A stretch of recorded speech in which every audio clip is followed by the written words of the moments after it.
네, 반갑습니다. 복음, 사랑, 생명이 흐르는 아침 이정훈 목사입니다. 날씨가 많이 따뜻해졌지요. 따뜻한 날씨와 같이 하나님의 은혜가 풍성한 여러분의 삶이 되기를 바랍니다. 오늘부터는 신명기 말씀을 살펴봅니다. 오늘은 신명기 1장 1절부터 18절까지 말씀이고요. 가나안을 위한 윤리라는 주제로 함께 아침을 열고자 합니다.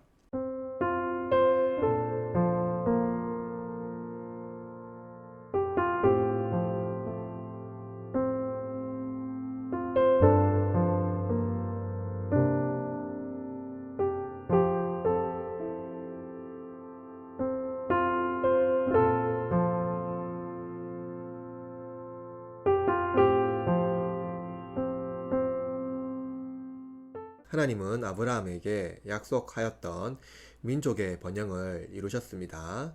부요함과 풍요 속에 이룬 것이 아니라 억압과 고통 중에 이루셨죠.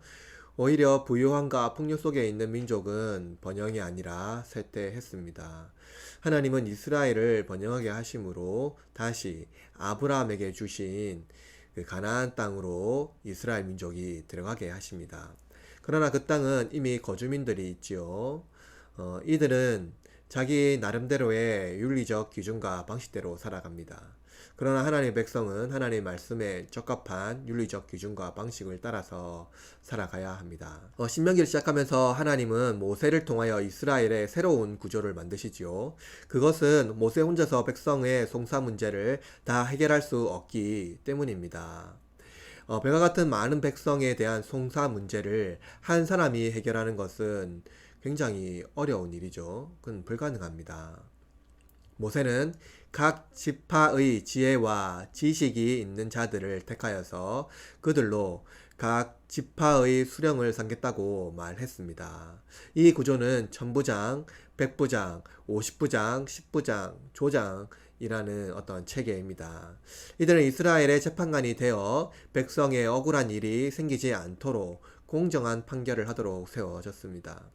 또한 이들은 자국민만이 아니라 타국인, 그러니까 이방인에게도 동일한 송사의 문제를 해결하고 동일한 재판관이 되어야 합니다. 하나님은 이스라엘이 가나안 땅에 들어가기 전에 모세를 통하여 새로운 구조를 형성하여 재판관을 세우셨습니다. 그런데 왜 이때에 재판관을 세우셨을까요? 재판관은 누구도 억울한 일이 발생하지 않도록 보호해야 합니다. 그것은 자국인이건 타국인이건 관계없이, 그러니까 어떠한 면에 치우치지 않고 아주 공정한 판결을 재판관이 되어야 한다는 것이죠. 존재 자체만으로 선악간에 분불하여 어느 쪽에도 치우치지 않는 바른 판결을 내려야 합니다. 그렇다면 하나님께서 이스라엘이 가나안 땅에 들어가기 전에 먼저 이스라엘 민족의 송사 문제를 해결하기 위한 구조를 왜 만드셨을까요? 이에 대하여서는 원초적인 선악과의 문제를 먼저 살펴봐야 합니다. 사실 우리는 선악과에 대한 오해 때문에 이 질문을 많이 하지요.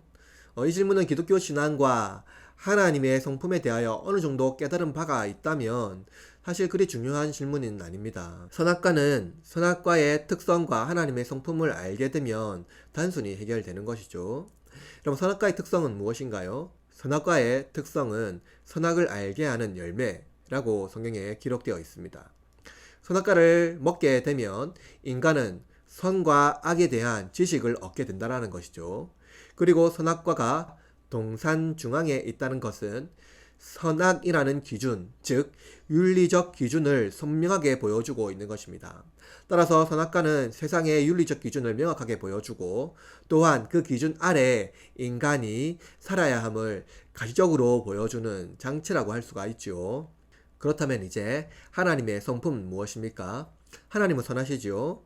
그는 모든 선하심으로 세상을 창조하셨고 그의 계획과 의도 그리고 통치 영역에서 악이 없으시며 오직 선으로 충만하여 사랑을 나누어 줄 수 있는 유일한 창조자이시며 유일한 선하신 존재라는 것을 알 수가 있습니다.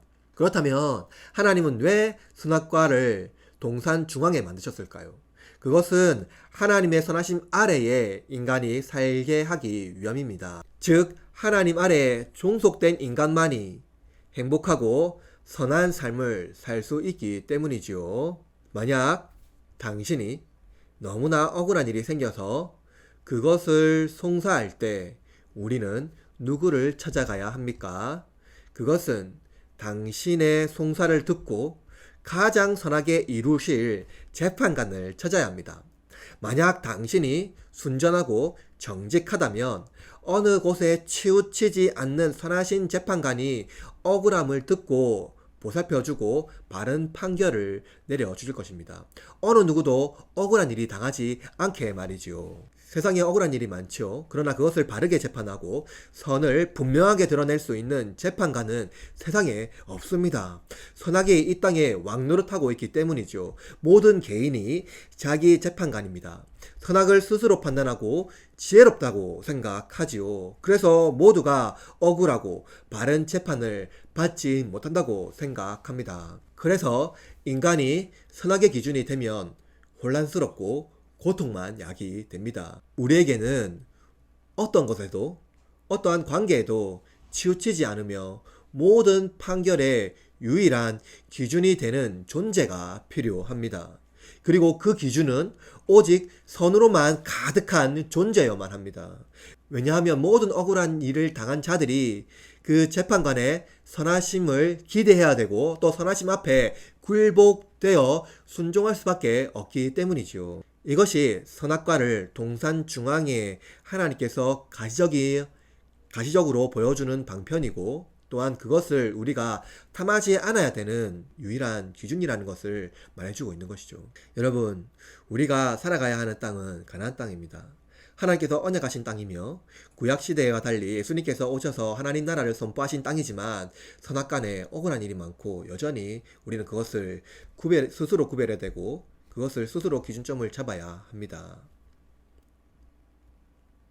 우리가 윤리적 기준을 만들어야 하고 그 기준은 모두가 공평하다고 생각해야 합니다. 그러나 그것은 불가능하지요. 우리가 선악간의 기준을 잡을 수도 없고 만약에 우리가 잡는다 하더라도 우리가 선한 존재가 아니기 때문에 모든 사람에게 공평하게 적용될 수는 없습니다. 오직 유일한 윤리적 기준은 선으로만 가득한 선하신 재판관이어야 합니다. 그러므로 여러분, 모든 판단을 하나님께 드리는 것이 우리에게 가장 좋고 행복한 것이다 할 수가 있는 것이죠. 그러므로 여러분, 모든 판단을 하나님께 드립시다. 이는 너무 괴로운 일이기 때문에 하나님만이 정당하게 해결해 주실 수가 있습니다. 하나님이 우리의 선하신 재판관이기 때문에 우리는 하나님께 모든 것을 다 맡겨 드릴 수가 있는 것이죠. 오늘 하루가 선하신 재판관의 은혜로 말씀에 순종하며 승리하는 저와 여러분이 되길 바랍니다. 그래서 우리의 기준이 아니라 하나님의 기준으로 즐겁게 살아가고 믿음으로 승리하며 말씀에 순종하는 저와 여러분이 되길 바라고, 이런 하나님의 은혜 아래에 있을 때에 우리가 기뻐하며 선한 삶을 살아갈 수 있는 그런 복된 삶이라는 것을 고백하며 살아가는 저와 여러분이 되기를 바랍니다. 그러한 하루 가운데에 여러분의 하루를 응원하고 축복합니다.